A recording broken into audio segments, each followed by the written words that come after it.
raha ho an'eo anivon'ny fédération dia tanjona amin'ity fifananam-pirenena ity ny fitiliana ireo mpilalao izay andrafitra ny ekipa pirenena ka hiatrika ny lalaon'ny nosy ho tanterahana tsy amin'ny nosy la réunion misy taona ho avy iny manazava mikasika izay politika fitiliana ny ho ao anatin'ny ekipa pirenena izay indrindra ary ramatoa Randrianana Clarisse izy moa filohan'ity fédération malagasy ny taranja volleyball ity. Ny objectif fédération amity moa zany eny isa taona moa zany misy foana championnat national zany senior jeune des équipe championne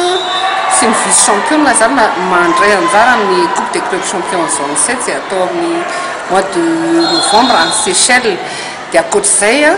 ny objectif fédération koa zany dia anao fitiliana zany ireo équipe reo olona mpilalao moa zany mpilalao zay mety adrafitra ny ekipa pirenena zay no zavatra ataonay koa amin'ity fifaninana mety azo fatarina ve anomboka roviana ny regroupement voalohany ho an'ny volley ny premier regroupement zany ny dossier fa lasan'ny ministère dia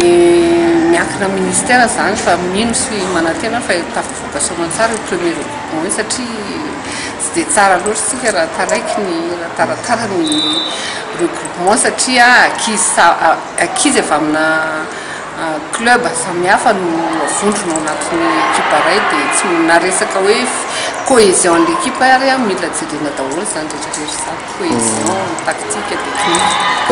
mifahitan'ny fédération ny avy teknika ny championnat amin'ity taona ity raha oharina tamin'ny taona lasa ny avy teknika aloha zany hitako hoe mivoatra le izy satria nisy formation betsaka zany zay tanterahanay au niveau ny faritra tsirairay avy dia zavatra mahafaly anay atao amin'ny fédération koa dia ny tanora zany le kizy mpandray anjara ary manana vatana zay ilaina amin'ny taranja volleyball indrindrindrindra moa tamin'ny U16 U19 teo raha antsika mahita fa tena kizy vao 5 taona 7 taona dia efa misy ny 1m70 1m75 na amin'ny zazalahy zany na amin'ny zazavavy tamin'ny taondasa nisy olana teo amin'ny famaralana ny zazalahy resaka fitsarana efa nisy hevitra ve hita hoe mba hisoroana ny zavatra tahaka ireny efa io zany zay le nahatonga anay voalohany indrindra aloha nanao nampanao formation ny arbitre voalohany indrindrany tsy ampy zany ny effectif ny misampy tsara zay mandray anjara amin'ny fifaninana ohatrany tony dia nampanao formation zay tamin'ny misy instructeur international tonga teto amintsika tamin'ny volana jona dia misy réunion foana zany atao miaraka amin'ny arbitre rehetrarehetra hoe zao misy fampianarana zany fa io tsinona ny olombelona tsirairay avy tsy hoe tapahaizana dia misy discussion foana zany ary isaky manonga hatramin'izay zany dia après chaque isaky ny fin de journée zany dia manao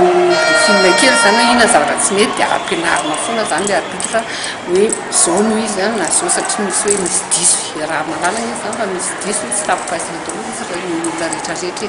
dia mba mila tolérance kely fotsiny koa any amin'ny coach au niveau ny coach ny entraîneur na amin'ny public koa zany zay le ny sitraponay moa zany dia mahay ny lalàna io daholo fihainy lalàna ny fitsarana io daholo ny olona rehetra fa tsy possible izy fa dia mba misy mangalaka tolérance satria ny arbitre raha tsy manana expérience zany tsy possible hoe tena mahafiany le izy atsika voatery na arbitre 7 nanaraka formation le tamin'ny instructeur io tamin'ny volana jona